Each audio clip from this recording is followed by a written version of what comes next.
My mother's annual Christmas dinner had always been more of a performance than a family gathering. The crystal chandelier casting its golden glow over the mahogany dining table, the fine china plates perfectly arranged, the expensive wine poured into delicate glasses. It was all part of her carefully orchestrated show of family perfection. But this year was different.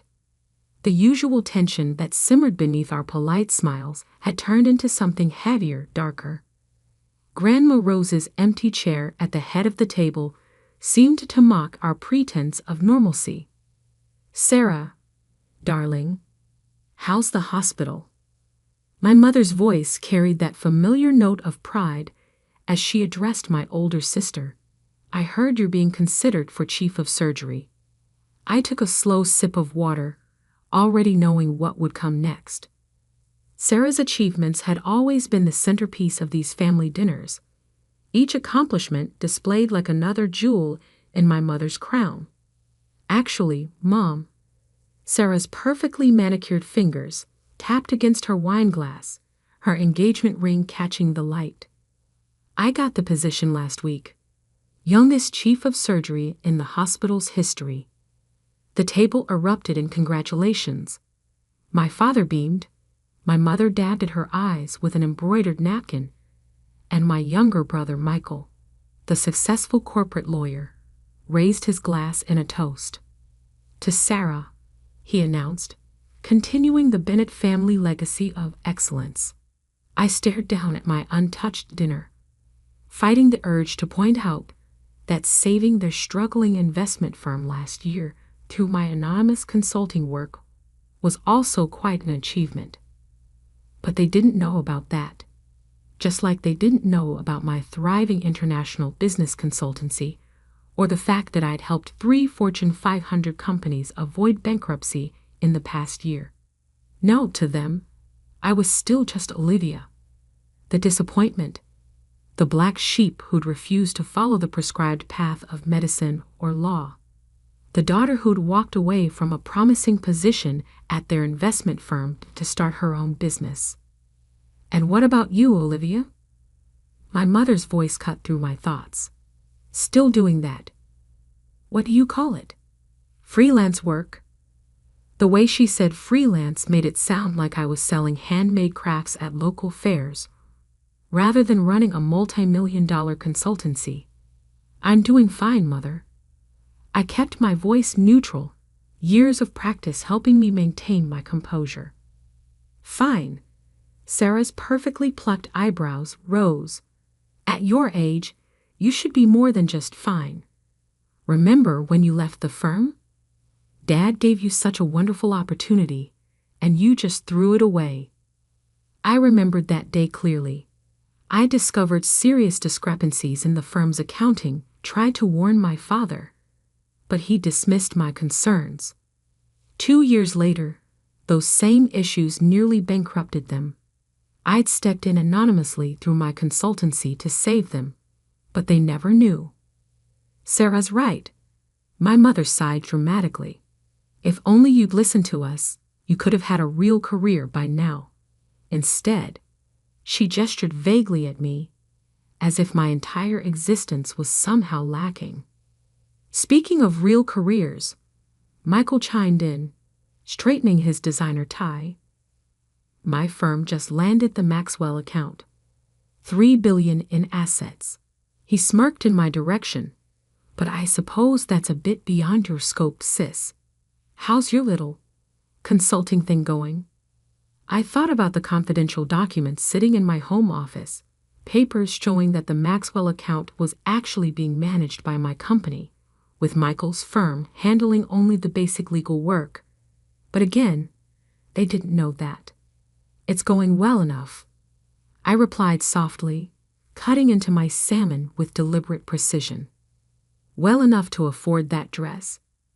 Sarah's eyes flicked over my simple black sheath dress. "I could take you shopping sometime.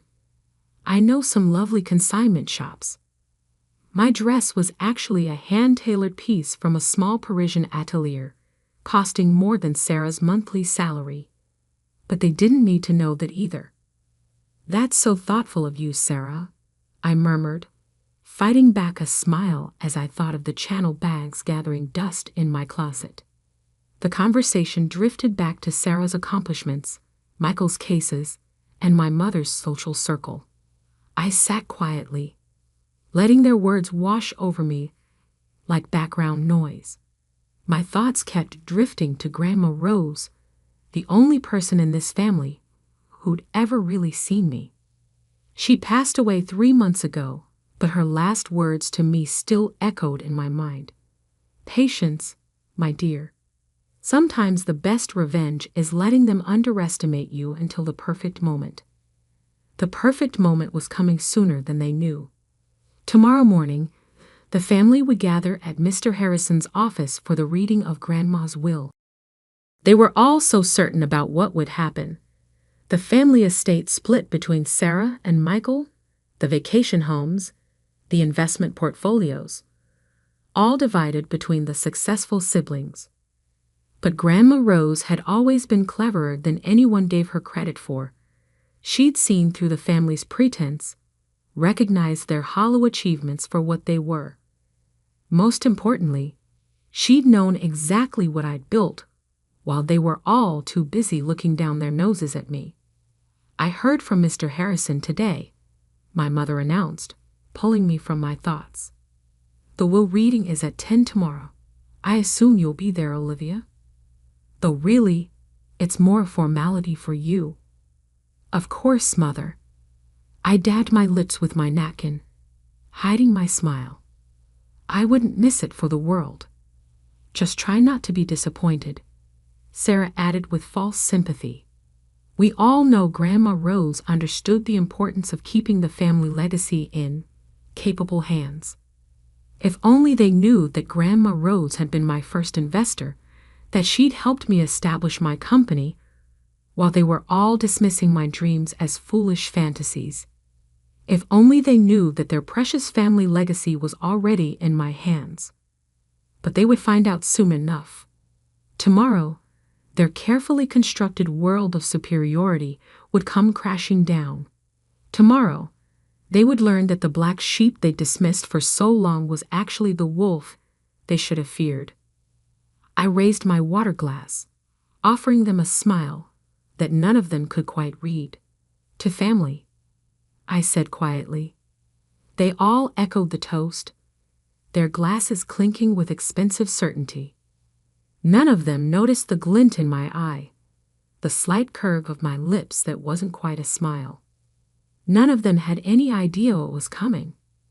As I drove home that night, my phone buzzed with a text from Mr. Harrison.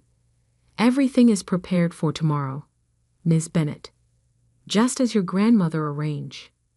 I didn't reply. Instead, I parked my car in the private garage of my penthouse apartment, the one my family thought was a modest rental in a developing neighborhood, and made my way to my home office.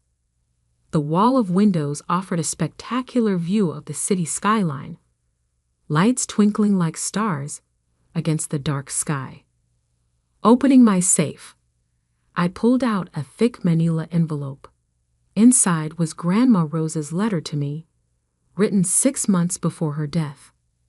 I'd read it so many times I knew the words by heart, but tonight I needed to see them again. My dearest Olivia, they never saw you clearly, did they? Too busy preening in their own reflections to notice the quiet strength you were building. But I saw you. I saw how you turned their dismissal into determination, their doubt into drive. Tomorrow, they'll finally see what I've seen all along. The black sheep of the family isn't lost. She's been leading the flock all along. All my love, Grandma Rose. I placed the letter back in the safe, next to the documents that would change everything tomorrow. Then I poured myself a glass of wine, a rare vintage that cost more than Michael's monthly mortgage payment, and settled into my favorite armchair. Tomorrow would be interesting indeed.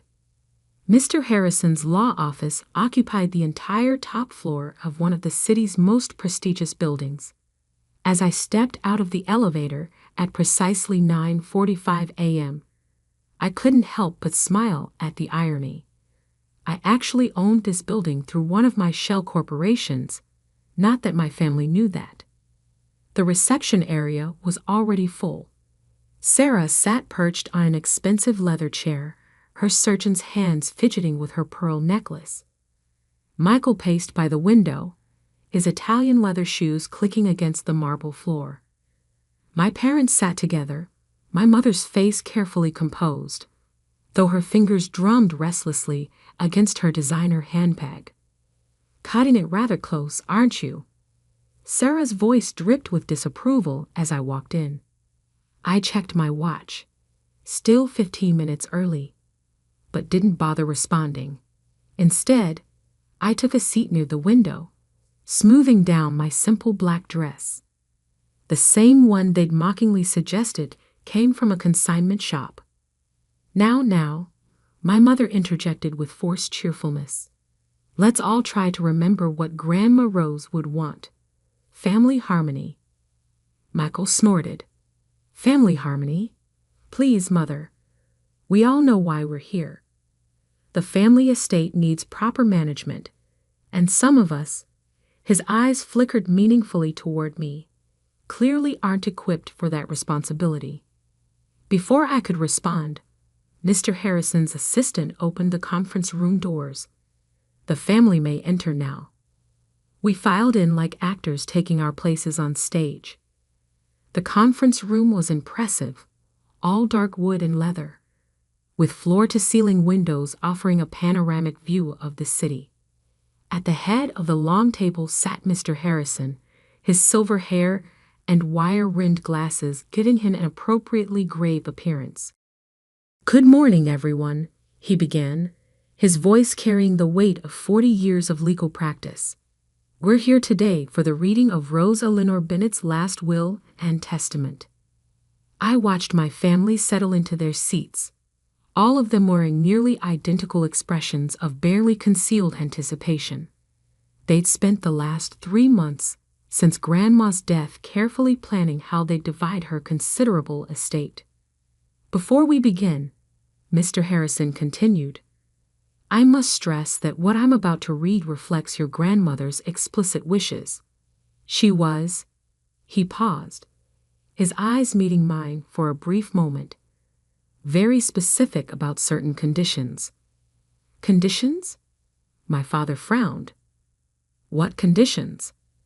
"The estate should simply be divided between the children, as is traditional in our family." Mr. Harrison cleared his throat. "Perhaps it's best if I simply read the will." He opened a thick leather portfolio and began. "I, Rose Eleanor Bennett, being of sound mind and body, declare this to be my last will and testament."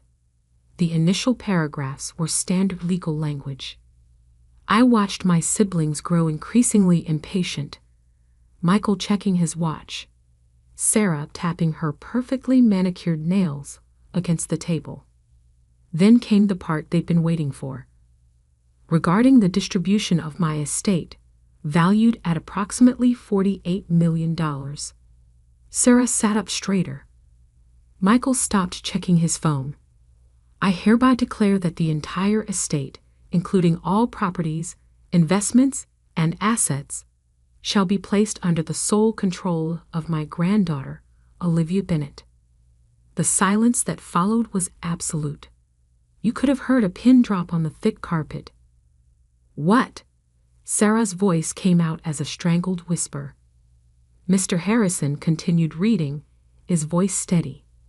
"However, Olivia will have the authority to distribute portions of the estate to other family members, if and only if she deems them worthy. Her decisions in this matter shall be final and binding." "This is ridiculous," Michael exploded, jumping to his feet. "She can't do this." "I assure you, she can and did," Mr. Harrison replied calmly. "Furthermore, there's more." My mother had gone pale. "More?" "Yes," the will continues. "To ensure my wishes are carried out, I have arranged for all family trust funds, including those previously established for Sarah and Michael Bennett, to be transferred under Olivia's control, effective immediately. The chaos that erupted was exactly what I'd expected. Sarah burst into tears, her perfect makeup beginning to run. Michael started shouting about contesting the will. My mother looked like she might faint. My father stood up, his face red with anger. This is preposterous. Olivia doesn't know the first thing about managing this kind of wealth. She runs a small consulting business, for God's sake. I finally spoke, my voice quiet but clear. Actually, Father, there's something you should know about that small consulting business. Mr. Harrison handed me a folder. I opened it, laying out several documents on the table. Phoenix Global Consulting Group, I began, watching their faces. Ever heard of it? Michael scoffed. Of course. They're one of the largest financial consulting firms in the world. They're the ones who saved Dad's company last year when... His voice trailed off as realization began to dawn. When it was about to go bankrupt, I finished for him. Yes, I know. I'm the one who arranged that bailout. What are you talking about? Sarah demanded. I'm the founder and CEO of Phoenix Global, I said simply. Have been for the past 8 years. Grandma Rose was my first investor. The silence that followed was deafening. My mother's hand flew to her throat, clutching her pearls. My father had gone from red to white, all the blood draining from his face. That's impossible, Michael stammered. Phoenix Global is worth just over $3 billion. I finished for him. Which makes Grandma's $48 million estate seem rather modest in comparison, doesn't it? Sarah's tears had stopped abruptly. But you live in that small apartment. You wear these simple clothes. I couldn't help but smile. That small apartment is a penthouse that costs more than your house, Sarah. And this simple dress? It's custom made by the same designer who refuses to sell to you because you were rude to his staff last year. Why? My mother whispered. Why didn't you tell us? Would you have believed me? I asked quietly. You were all so convinced I was a failure, so certain I couldn't succeed without following your prescribed path. It was easier to let you think what you wanted. And Grandma knew. My father's voice was barely audible. She knew everything. I confirmed. She watched all of you dismiss me, underestimate me, mock my choices, and she watched me build something far beyond what any of you have achieved. Mr. Harrison cleared his throat. There's one final part of the will I need to read. Everyone turned back to him, still shell-shocked. To my family, he read, I leave you with this lesson. True success isn't measured by titles or appearances, but by character and determination. I've watched you all pride yourselves on your achievements, while belittling the quiet ambition of my beloved Olivia. Today, you learn how wrong you've been. The black sheep of your family has become the shepherd of your flock. I stood up, gathering my papers. Mr. Harrison will provide you all with documents detailing the new financial arrangements. I suggest you review them carefully. Your trust funds will remain intact, but there will be conditions. Conditions? Michael's voice cracked. What conditions? I paused at the door, turning back to face my family. These people who had dismissed me for so long, who were now staring at me like they'd never seen me before. That's for me to decide, I said quietly. After all, I'm no longer the black sheep you can ignore. I'm the one holding the purse strings now. As I walked out of the conference room, I heard Sarah burst into fresh tears, Michael start swearing, and my mother call my name. But I didn't look back. In the elevator, I pulled out my phone and opened my banking app. A new notification popped up. Trust fund transfers complete. Everything had changed. But this wasn't about revenge. It was about justice. About finally being seen for who I really was. Grandma Rose would have been proud. The next few weeks were exactly what I'd expected. A storm of desperate attempts to regain control. My phone buzzed constantly with messages from family members, each one more manipulative than the last. From Sarah, "Olivia, we need to talk. I know we've had our differences, but we're still sisters. You can't just cut us off like this." From Michael, "This is completely unfair. I have commitments, investments. I need access to my trust fund." From Mother, "Darling, please. What will people say? The country club is already buzzing with rumors. We need to present a united front." I read each message but didn't respond.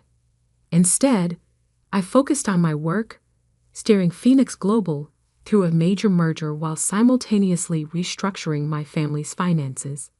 It was during one of these late nights at the office that my assistant, Lisa, interrupted me. "Miss Bennett, your sister is here." I looked up from my computer screen. Through the glass walls of my corner office, I could see Sarah standing in the reception area. Gone was her usual air of superiority. She looked smaller somehow, uncertain in a way I'd never seen before. "Send her in." Sarah's eyes widened as she took in my office.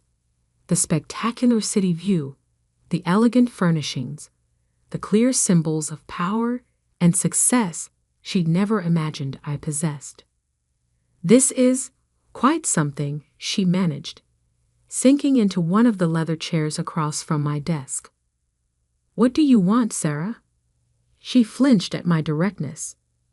"I've been doing a lot of thinking since the will reading, about how we treated you, about all the things we never knew." "You mean all the things you never bothered to ask about," I corrected quietly.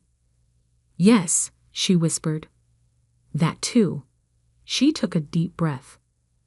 "The hospital board is reviewing my position as chief of surgery.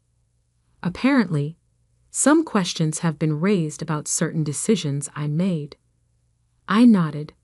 I knew all about those decisions, the corners she'd cut, the favors she'd called in, the qualified candidates she'd pushed aside to secure her position. "And you're here because?" "Because I need your help," she admitted, her voice cracking. "Not just with money, but with everything. I've built my whole life on appearances, on what Mother and Father expected. I don't know who I am without that." I studied my sister's face, seeing for the first time the cracks in her perfect facade. "Do you know why Grandma Rose invested in my company?" Sarah shook her head. "Because I showed her a real business plan.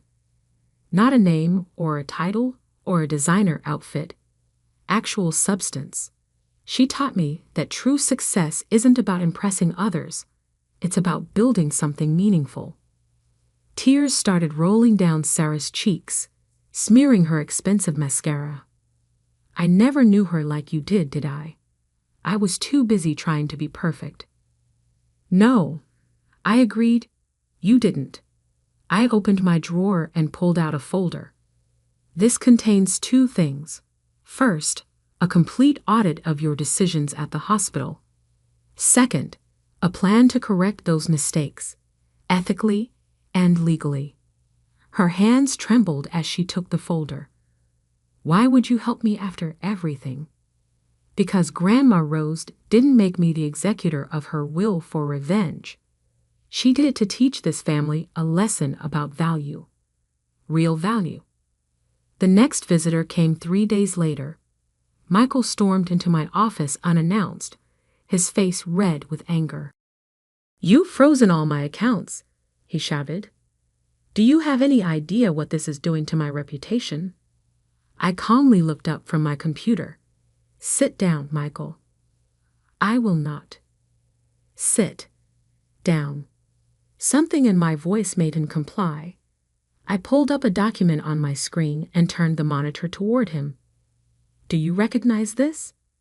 His face went pale. It was a detailed report of every client he'd overcharged, every corner he'd cut, every ethical line he'd crossed in his pursuit of success. How did you? I know everything, Michael. Every shortcut, every lie, every client you've cheated. Did you really think I wouldn't investigate before taking control of the family's finances? He slumped in his chair. What are you going to do? That depends on you. I have a proposal, one that involves you actually earning your success for a change. The hardest conversation came last. My parents requested a meeting at their house, the home I'd grown up in, where I'd spent so many years feeling invisible. They were waiting in the living room, looking oddly diminished. The usual trappings of wealth surrounded them, but somehow they no longer seemed to fit. Olivia, my mother began, we've been talking about everything, about how we treated you. My father cleared his throat. When I nearly lost the company last year, it was you who saved it, wasn't it? Through Phoenix Global? I nodded. Why? He asked. Why help us after how we treated you? Because that's what families should do, I replied.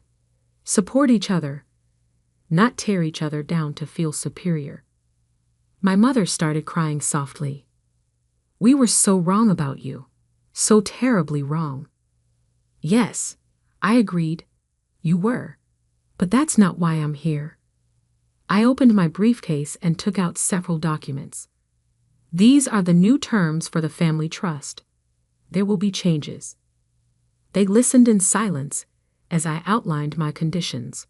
No more trust fund payments without proof of actual work or contribution. No more blank checks for maintaining appearances. Resources would be allocated based on merit, not status. But what will people think? My mother whispered. That's exactly the kind of thinking that got us here, I pointed out. It's time for this family to develop some substance behind the style. 1 month later, I stood in my office, looking out over the city lights. My phone buzzed with a text from Sarah. She was starting over at a smaller hospital, working her way up properly this time. Michael had accepted a junior position at a respected law firm, learning to do things the right way. My parents were adjusting to their new reality, slowly learning to value achievement over appearance. On my desk sat a framed photo of Grandma Rose, her eyes twinkling with that knowing look she always had. Next to it lay her final letter to me, the one I'd only opened after the will reading.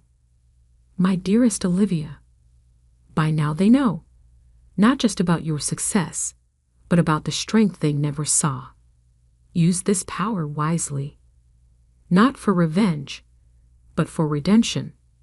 Sometimes the black sheep becomes the shepherd not to punish the flock, but to guide them to better pastures. You've built something remarkable, my dear. Now help them build something real of their own. All my love, Grandma Rose.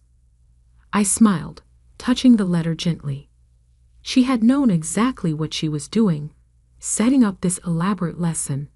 It was never about the money. It was about forcing my family to finally see the truth about success, value, and what really matters. My phone buzzed again. A message from Sarah. Meeting for coffee tomorrow? I could use some advice about this new position. I texted back, yes. And Sarah? Wear whatever you want. No designer labels required. Looking out at the city lights, I felt at peace. The black sheep had indeed become the shepherd, but not to lord over the flock, to lead them toward something better, something real. Grandma Rose would have liked that.